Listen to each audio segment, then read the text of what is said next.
Oops. Hi, everyone. Welcome to this week's special edition of the Weekly Bug Scope. My name is Isa Betancourt, your host. Oh, wait, is there an echo? I hear an echo. It's, let me mute this. Oh, that's, okay. Well, I don't know. I don't hear. Hopefully someone in the chat can let us know how it sounds on their end. Let's see. I can put in my headphones too to see. How's everyone doing today? Hope you are well. So my name is Isa, host of the Bug Scope, and I have joining me today my friend Georgia. Hi, everybody. You might recognize her from previous Bug Scopes. Sound is good. Oh, good. Oh, it's choppy on Haps. Is Haps having a choppy day or something, perhaps? Hi, Frank. How are you? Good to see you guys. Today, it looks choppy to me. Is it the visuals that are choppy, but the sound is good? We can play statue and only move our mouths for this broadcast to help the system. But yeah, I have here with me Georgia Alteri, who is a bat biologist finishing up her PhD at University of Michigan. You might recognize her from the fall. I think it was the fall or the end of summer when you joined to talk about bats. And bats relate to the bug scope because some of them eat bugs. Yes. Yeah. Yeah. She's there in real life. Yeah. Well, to let you know, to let you in on a secret, we're housemates. So yeah. Yep, she's been here all along. I'm secretly around in real life for every bug scope. Yep, that's the truth. Secret behind the scenes, secrets revealed. So it makes it very easy indeed, David. Yeah. Okay, so today I wanted to make sure everyone's aware of the City Nature Challenge. And I'll put a link in the box here for people to check it out. And we have a screen to share as well. So Georgia's going to share her screen. I need to reach out to the HAPS team to talk about how I'm not able to share my screen. For some reason, whenever I try to share my own screen, it comes up as an error. So luckily, it worked for Georgia on her PC, but not me on my Mac. So let's get that screen up there so we can take a look at what's going on here. You want the Philadelphia one? Oh, let's start with 1 second. We'll start with the City Nature Challenge homepage, I suppose. Okay. And you can scroll down. So yeah, the City Nature. Oh, thank you. Yeah, I got these little oak trees, which I think are a nice bug scope earring because so many insects and caterpillars eat oak. That's the idea behind those. Okay. Oh, weird. Yeah, hopefully I'll sort it out. But anyway, so yeah, the City Nature Challenge started a couple years ago by the museum in Los Angeles and then also the Cal Academy in San Francisco. And they started this sort of friendly challenge between the two cities to see who could get the most nature observations. And of course, when you have a competition, it's good to have a way to measure the outcome in place, and iNaturalist.org is a really wonderful website where you can track the organisms that you find in the wild really easily in real life. There's a wonderful app that they have, iNaturalist.org, and you can it's like you just log it and you can it helps identify what you find even, and then other people can also look at your observations and add their insight to what it might be that you observed. Yeah. So wait, question. So you talked about having the most observations, but also I know that they're interested in like what city has the most different types of species and stuff recorded, right? So are there like different metrics? Like if like 100 people in the city record the same raccoon, do they like win like, oh, the city with the most observations versus like if 100 or 50 different people record 50 different species? Like are there different ways that we're measuring like which city wins? Or yeah, they're looking at number of participants. Okay. And then I think also number of observations and number of species. So I think it's those three things that they're looking into. And they sort of combine them into one city winner somehow? All of those things? Something like that. Okay. Although this year and last year, because of COVID, they have decided that they're not going to look at it as competitively, but more collaboratively. I think part of the idea behind that is that to ease the pressure on getting out there when many places are still struggling with COVID-related issues and it's still not like as easy to go about in today's environment, but hopefully we'll get there one vaccination after the next. So, hi, Safine, welcome to the broadcast. And so if you guys don't have iNaturalist yet, make sure you download it to your phone. Do you have it on your phone, Georgia?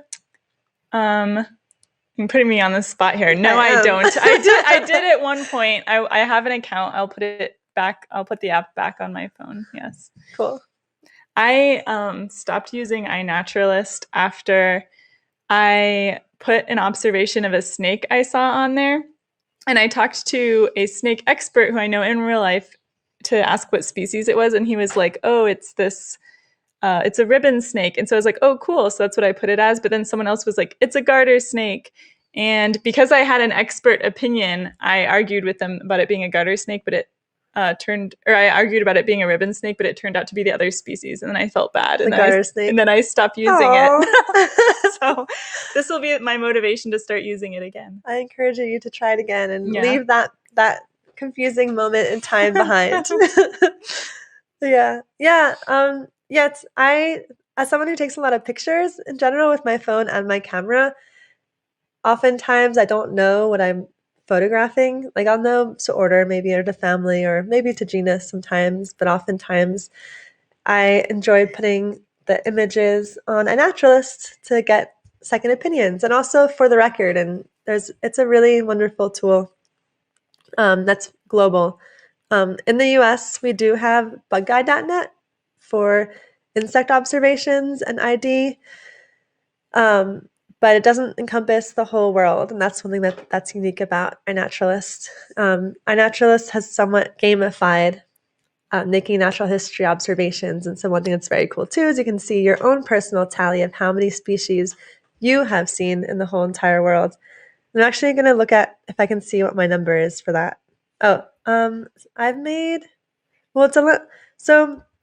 it gives you more tools when you're on the computer versus on your phone. So for me, it just says like 240 observations on my phone. I think it's probably pretty small, but yeah, I'm going to the like garter snakes. Nice.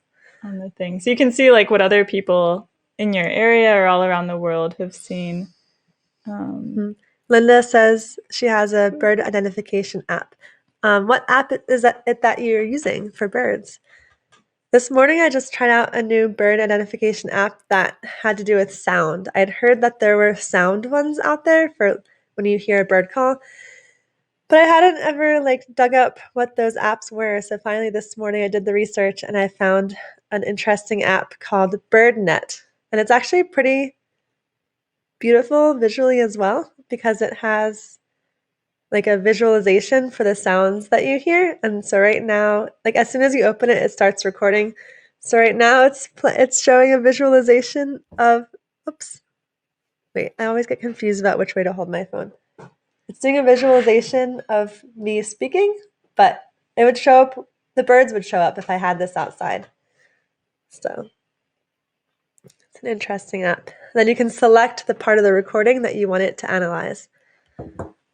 And sometimes on iNaturalist, I'll see instead of a picture of a species, someone will put up a picture of a acoustic audio visualization like that. I haven't seen that. Yeah, they'll do it a lot for bats because cool. the bat echolocation calls are distinct. So yeah, I have not ventured into the bat or bird really parts of iNaturalist. You'll see most of my observations on there are fungi, plants, and insects, bugs, of course.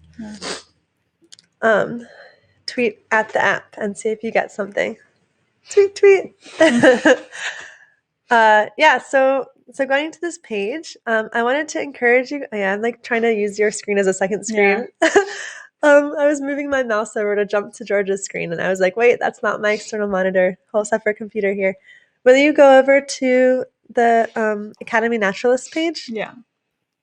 Yeah, so this is if you happen to be in the greater Philadelphia area, the Academy of Natural Sciences, where I work, is putting together a team for the City Nature Challenge, and all friends of the Academy are welcome to join. You guys can maybe try joining if you're not in the area. I'm not totally.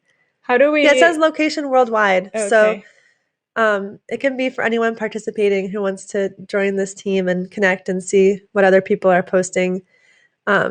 So I just joined it the other day, and I invite you to join it as well. So Georgia, I invite you to join us. How? Join it. So if you look in the top corner, it's kind of hidden by our faces here. I'll move us to the side. Whoa! Oh, wait, so what go just back. happened? Go Why back. did it do that? Okay. Oh, you still can't see it. That's interesting. Here, I'll make this full screen. All right, so up in the top right corner, you can see the About and the Join button. Oh, I see. So you click Join. It's not very prominent. And then you say, yes, I want to join. And I'm logged into my iNaturalist account. Yeah, on my Georgia's computer already logged in. It's taking its sweet, sweet time about joining. Yeah. Safine's asking, sounds good. Can you tell something else related to this? Like, are we actually going to preserve wilderness and reduce human impact on the environment? Like WWF organization. Yeah, so iNaturalist is more of it's an information gathering platform, and this project is an information gathering project. And so that information like that can go towards projects that are like beneficial from a conservation perspective. Like scientists can access and use this data, but there's not like an immediate like actionable goal that they're working towards. Yeah. What I can tell you is that new species have been found through iNaturalist. And one thing about saving and understanding the environment is that if you don't know what species are present and are out there, then you're not going to be able to save them or stand up for them when it comes to protecting. And so that's where having this avenue for documenting can be really helpful in the long run with helping wildlife. Yeah, this is something that as a scientist, people actually often overestimate how much we know about where animals are and, like what areas of the city are they using and how, where can we find this species and stuff like that. So this kind of information is really helpful. Yeah. So I see that Safine is asking, is the data public, more related to endangered species? Great question, because oftentimes if you come across something and you know that it's rare or unusual or endangered, then you don't want to make it public. And iNaturalist has a feature for that. You can make the locality private. And so nobody knows. Which I guess you might be like, what's the point of that then? I think the point of that then is that if someone wanted to ask you, like a researcher or someone who's trustworthy and who's not going to go poach your animal or something like that, they can reach out to you to talk about it. So it does have an option to, one, make it public, to make it obscured, so it just shows the larger area where your observation was, and then there's also a private option as well. Yeah. So when you find your local city that's participating in the City Nature project, you can go to it. So we'll go to the Philadelphia page, or the tab at the top. Oh, yeah. Yeah. And then, actually, wait, go back to the Academy Naturalist one and go to members. I think if you click up there, yeah. Oh, so I can see all the people? You can see. I should be in there somewhere. Oh, click view all members. Yeah. Let's see. Find me. There I am. There you are. Hey, Yay, Issa. that's me, Issa Betabug. Should we click on it? Sure. You can see all your stuff. You can see all my a lot of insects, submissions. Some salamanders. Whoa, what a cool little dude. Yeah. So you can see I can post some things that I photographed like 4 years ago from the archives, and then some things that are shared more recently too. So You wanted to go to the Sure Philadelphia thing, Safine. page? Oh. Yeah. Oh, so go to this.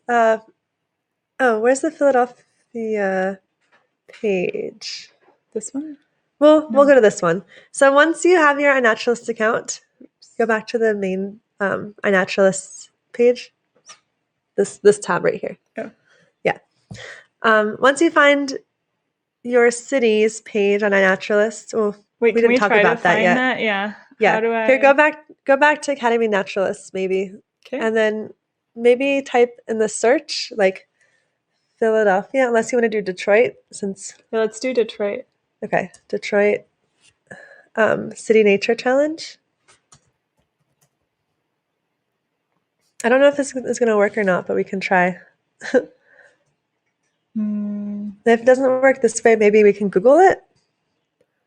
Yeah, maybe just. Thanks for your question, Safine. I don't know if I said that already. Oh, look up projects right there. Well, this is just City Nature Challenge now. I didn't look for Detroit. Oh, so just type in Detroit here, maybe. Visit the City Nature Challenge page to see the full list of cities.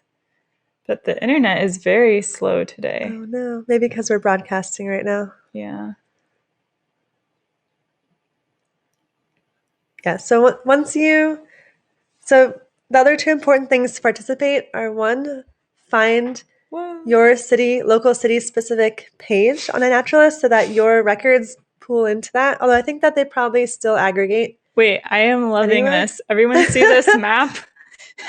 There's continents under all of these labels. Wow. Hi, I'll try to zoom in on our area. Yeah, without clicking on anything. Yeah. And one thing I can tell you too is if you don't live in the city proper, they have expanded the boundaries to include counties bordering many of the major cities. Oh, this is interesting. So Ann Arbor has a group, but not Detroit. Oh, so this tells you about the type of like the demographics of like who's using iNaturalist and their engagement. Yeah, exactly. I'm almost surprised that they're not together. They're not grouped together. Right. That's what I expected to happen. I didn't look into it yet. So here Georgia goes. Yeah, she's joining the project. I'm gonna issue a challenge. Somebody out there, please figure out how to start a group for Detroit for the City Nature Challenge. Yeah, okay. Detroit does need one. Maybe next year we can. It's a little late to make that happen now. Okay, but next year then. Because it starts. This all starts tomorrow. Records for the City Nature Challenge that are counted are ones for organisms found tomorrow, Friday, through Sunday. And then the following weekend is the identification section of the project. And so, like I said before, many times you might come across something and you don't know what it is. So you observe it, write down information about it, take a photo of it, and then later you go back to identify. Yeah, so iNaturalist in general, has these two parts. One, people adding data and observations, and then two, other people from the community backing up your identification, and people can look and say, yes, I'm going to second the opinion on this species identification. And having multiple people confirm the identification adds confidence. And then once you have enough people say agree with your species identification, it becomes like a research quality observation. And that's really great for that information getting used for science and for helping animals and wildlife and preserve nature areas and stuff. Oh, thanks so much, Frank, for sharing that list. So that makes it, Frank shared in the chat the project page, so you guys can click right in and join it when you're ready to. One other thing I'll add too when it comes to helping with science is that one time I found a dead robin in Philadelphia, right by the Benjamin Franklin Parkway, near where I enjoy viewing and finding golden tortoise beetles, right by the art museum or the Rocky Stairs. And so I scooped it up with it in a bag and brought it to the museum, gave it to the ornithology collection manager. And I mentioned I had a picture, and he was like, oh, he took the bird, put it in the freezer for preparation later for the collection. And then he said to me to post it onto iNaturalist and then give him the observation number that he would add to the information label for the specimen in the collection. So that was pretty cool use of iNaturalist. in collaboration with the collection. Yeah, it helps link like the different data on that specimen together. Yeah. Frank says, "Oh, my city is represented too. Excellent." Yay. And help chip in for the project. Cool. Okay. So Georgia has now become the 31st member for Ann Arbor's. I probably ought to join it too, but I'll join it later after this broadcast. Yeah. So David says, I worry that the threshold for research grade is very low, though.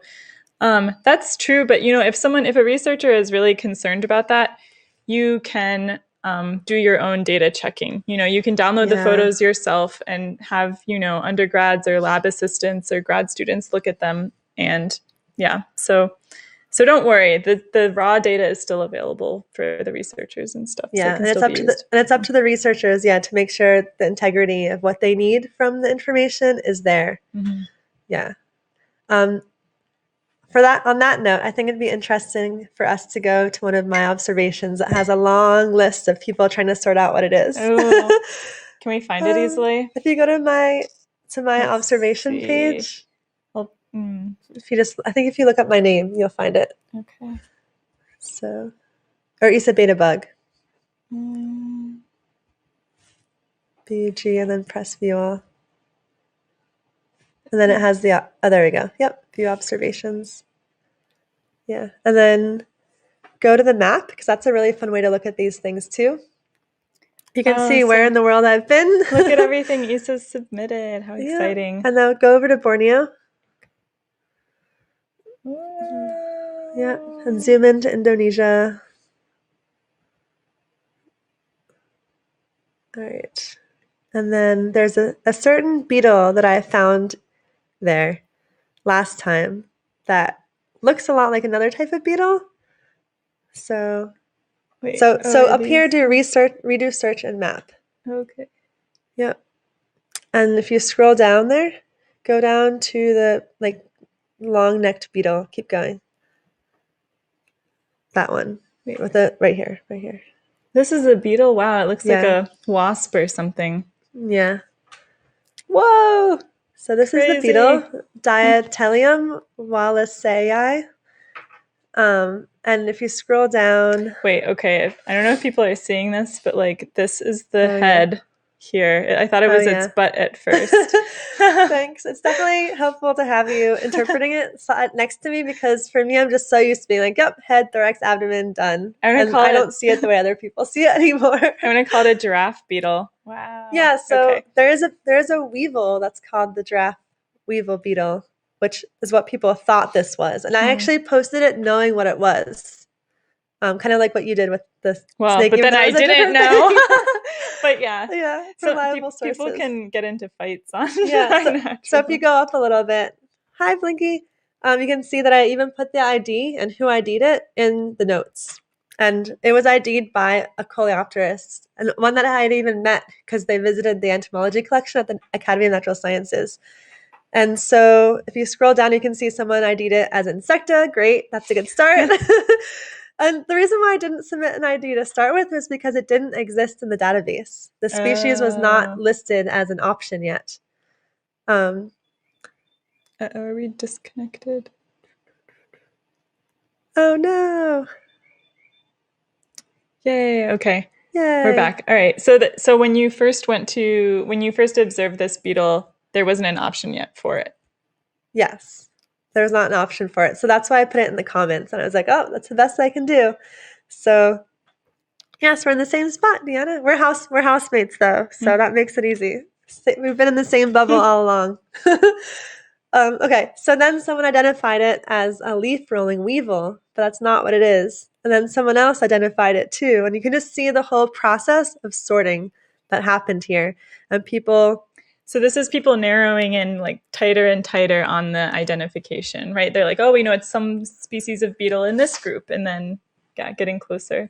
Yeah. And then I asked how to get it into the authority file, and then someone contacted somebody else, and then they added it, and then we got to agree with it. But it took a couple people agreeing on the species for it to become research grade, because when people misidentify it and there's confusion, it takes more people confirming identification for it to be like a solid and marked as research grade observation, if that makes sense. And if you scroll up, really scroll up, and click on here. The whole box. Click on what's this? Okay. So here they have a whole thing about how they go through and designate it as research grade too. So it's the proportion of people that agree on that identification. It looks like interesting. So, oh look, we have another person who's joined, not person, but another animal who's joined the An podcast. Animal person. Hey, Mika. Yeah, Mika came. Meow, meow, meow. The mic is yours, Mika, but she's pretty quiet. Okay. Yeah. Deanna, have you heard of the City Nature Challenge? If anybody here who has used iNaturalist before wants to pop up and join us on the broadcast to share their experience, you're welcome to, by the way. Right, Georgia? Yeah. Yeah, casual broadcast right now about it. So how do we make sure that our observations are added to the City Nature Challenge? Does it happen automatically, or? I believe that even if you don't join the project officially, like you don't go to the group and click join, I think that they still group all of the observations in the region into the project. You can still do that sort of thing with iNaturalist, but if you want to join the group and see other people who are also participating actively, then I recommend that you join those groups. Yeah. So, yeah. It is a little tricky in North America that it's during this time because it's still somewhat early for us in spring. Like just last week, there was snow on the ground here. So that's a little tricky, but it's raining right now and pretty dreary, but we're going to do what we can. I'll be starting off the weekend for the City Nature Challenge here in Ann Arbor, but then I'm going to be driving down on Friday to the Philadelphia area, so I'll be able to contribute to 2 cities. I don't know if that's allowed, but I'm going to do it. Yeah. Hi, Laron. I bet you, are you going to participate in the City Nature Challenge? Go back to the map. Maybe we can zoom in on different people's locations to find their groups. Oh, sure. That weird map that had like all that was just covered in the names. Oh, I think it was here. So but I'm confused. So there's already a leaderboard for cities. Is this just based on like past? No, it's based on this year. This is is it because it's already started? This is worldwide. Places? Oh yeah, it's already started because in Australia. Because of different time zones. It's already tomorrow. That explains everyone who's ahead of us. That's right. It's already started in parts of the world. And we're gearing up for our turn once the clock strikes midnight. So let's do that tonight, here. Georgia. At midnight, start at midnight, we can go to the park and log a species. Yeah, we can set out like a light trap. Yeah. So some places have already started. Wow, it's interesting to see the breakdown. Here, let's put I'll put the link in the chat for this so you guys can easily check it out yourselves.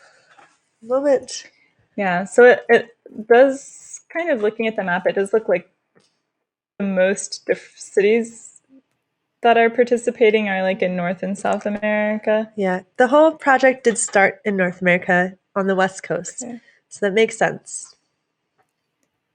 But that's a global thing, which is why it's fun to share here on the platform because you guys are all able to participate.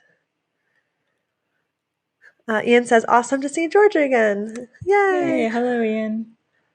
Both you and Caroline definitely had some of the coolest specimens I've seen. Thank you. Yay. And Deanna says, do we have to identify the bugs ourselves or can we just provide photos? And we can, you can just provide photos. Yeah. The identification comes the following week. Yeah. So yeah, to clarify, first weekend, your mission is to like upload photos of the wildlife and plants that you see. Any living organism. Okay. Any nature things. And then the second weekend is focused on identification. Yeah. So even if you just uploaded a picture and you're like plant, then the next weekend, everyone who's doing the City Nature Challenge is going to look and try and figure out what the stuff that you uploaded is. Yeah.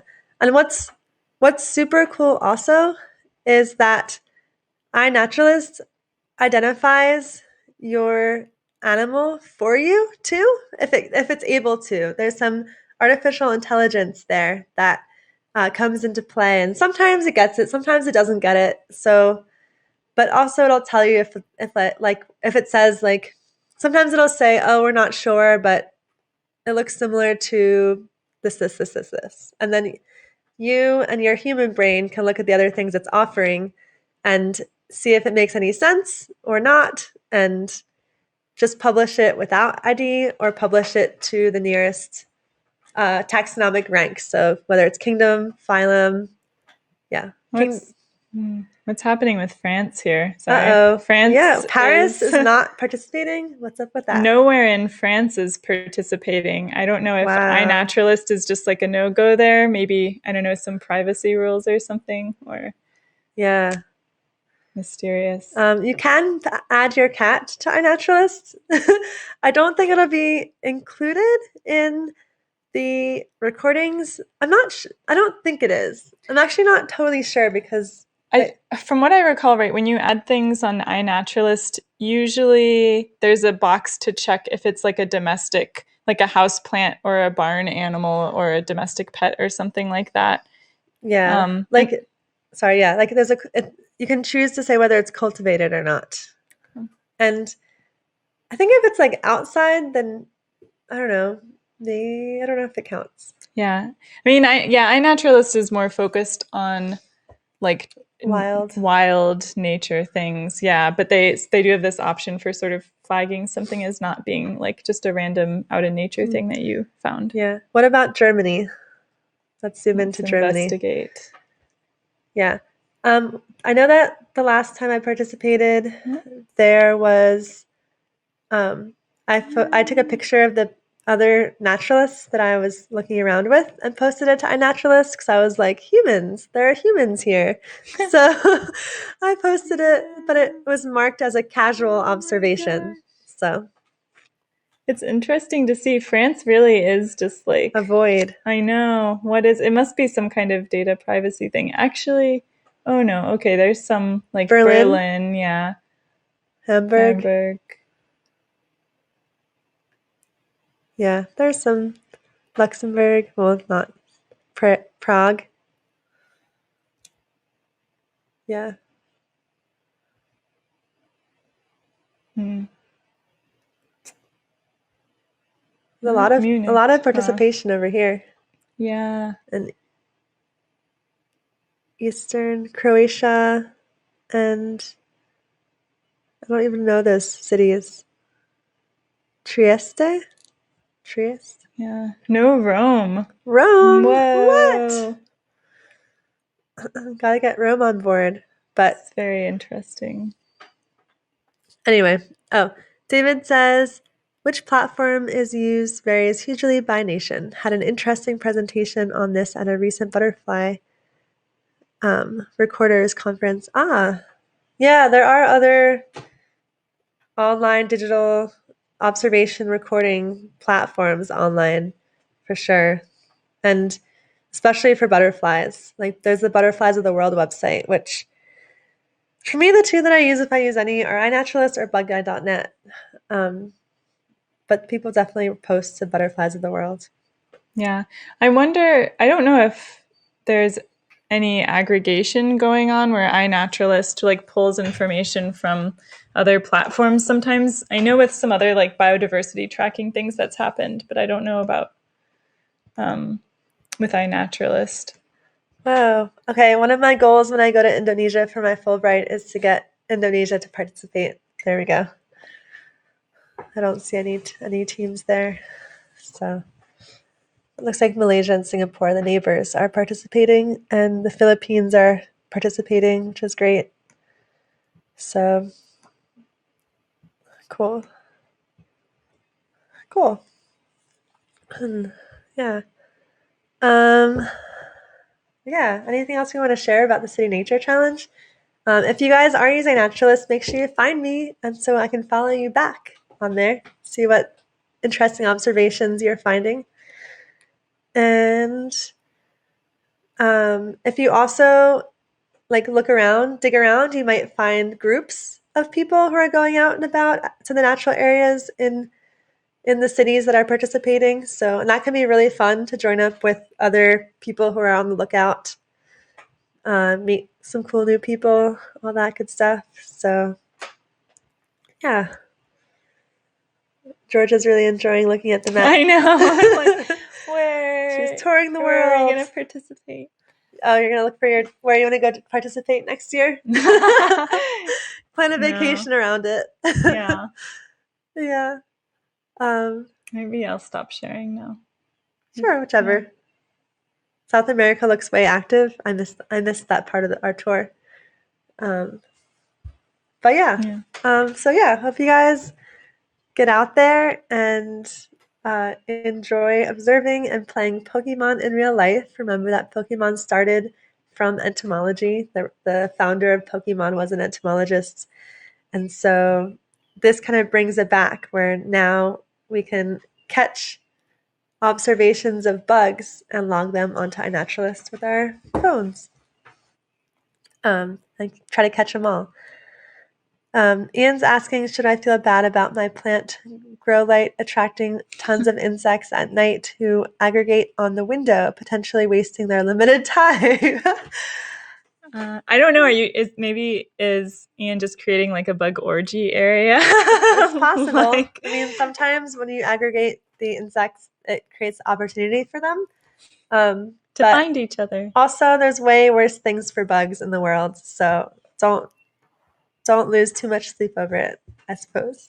Not that you probably were anyway, but there's like every single restaurant has an insect light probably that catches and zaps them. So yours is way less harmful to them. So Janice says, I'm going to take photos even though my city isn't participating. Good. Yeah, represent. And maybe, I don't know what it takes to start a team in your area. That'll be for another broadcast, I suppose. Not sure what it takes, but I can ask the organizers of the Philly one about it so I can have that information on hand in the future. Yeah. David said he joined the London one, 20 other participants here. Nice. Yeah. I think in the past when I've participated, I haven't actually joined a group on iNaturalist. I just took pictures. So I don't know if that's new or I just wasn't aware of it the past years. But in the past, when you did the city challenge, there wasn't groups? Not that I knew of. I just took pictures and posted them, and then they were counted. But yeah, it's fun, and it's always interesting to see, to just go out there and start looking around, and you never know what you're going to find. You can have some hopes if you want to, or go targeting certain things, but sometimes it's nice to just go with a open mind too. So, yeah. Anyway, I think that's anything else you want to talk about when it comes to this? No, not that I can think of. Yeah. Don't forget about the plants. I suppose I'll say that. Oh yeah, plants are a nice low-hanging fruit because they're not going to run away from you or fly away from you. Yeah, and there's way more plants than even insects, so it's true. What do you mean? All the species of grass, even, you know what I mean? Like, there's just way more species of plants. So you're going to add to the numbers, the biodiversity numbers, a lot if you focus on plants. Look out for fungi too. Yeah. Cool. All right. Okay. Take care, everybody. Have a good day. I'll end with the bug scope picture here. Woo-hoo. David says, I got a pheromone lure to try this out. Try it this weekend, so that might get me something. Good luck. Cool. Yeah. Thanks, guys, for joining. Have a great day. Hopefully the video wasn't too choppy. It looks choppy to us, but